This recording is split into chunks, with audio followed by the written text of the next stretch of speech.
On se retrouve pour la partie 2 de Tu fais sûrement ces erreurs sous la douche sans t'en rendre compte. Frotter trop fort le cuir chevelu. Ça l'agresse plutôt qu'autre chose. Il faut masser délicatement. Il y a encore des personnes en 2026 qui ne massent pas le cuir chevelu. Attention, c'est pas du tout un jugement parce que moi aussi avant je faisais comme ça. Il faut que tu masses bien ton cuir chevelu pour les 2 shampoings. Pour que ton shampoing puisse bien pénétrer et puisse bien tout nettoyer en profondeur.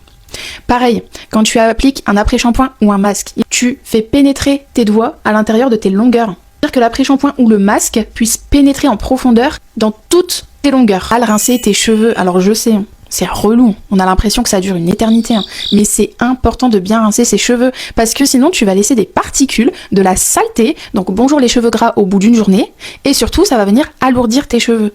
Pareil, quand tu viens rincer tes cheveux, malaxe au niveau du cuir chevelu, et ici, pénètre avec tes doigts, c'est très important. Ça permet de bien rincer en profondeur. Il suffit pas de rester sous la douche comme ça, hop, à attendre que tes cheveux soient rincés, hein. Non. Attention à la température de l'eau. L'eau trop chaude va venir stimuler ton cuir chevelu. Qui dit stimuler le cuir chevelu, dit excès de sébum. Et en plus de ça, ça va venir assécher ton cuir chevelu. Trop froide, quant à elle, ne nettoie pas correctement. Le mieux, c'est une eau tiède. Le but, c'est pas de décaper, c'est de nettoyer en douceur. J'espère que ces petits conseils pourront t'aider et si tu souhaites des conseils personnalisés par rapport à tes cheveux, à ta ou tes problématiques, n'hésite pas à m'envoyer un DM, c'est avec grand plaisir que je t'aiderai.